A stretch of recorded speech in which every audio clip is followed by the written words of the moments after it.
আজি মই কৃতজ্ঞ, অভিভূত আৰু আনন্দিত। এই 2024 চনৰ লোকসভা নিৰ্বাচনৰ ফলাফল চৰকাৰীভাৱে ঘোষণা কৰিলে।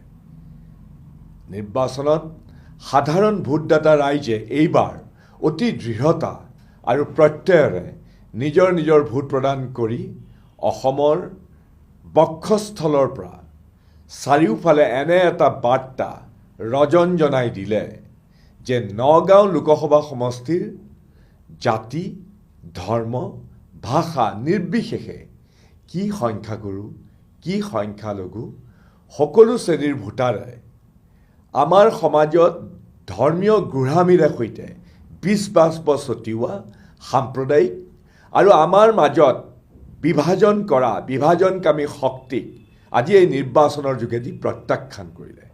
এই পবিত্ৰ ভূমিতে অংকুৰিত হোৱা গুৰুজনাৰ উদাৰ মানৱতাবাদী অসমীয়াত্বৰ বাণীৰে এতিয়াও ইয়াৰ আকাশে বতাহে অনুৰণিত হৈ থকা নগাঁও লোকসভা সমষ্টিৰ ৰাইজৰ জনপ্ৰতিনিধি হিচাপে মোক আজি পুনৰবাৰ আপোনালোকে নিৰ্বাচিত কৰাৰ বাবে আপোনালোক সকলোকে মোৰ হিয়া ভৰা কৃতজ্ঞতা আৰু ধন্যবাদ জনাইছোঁ।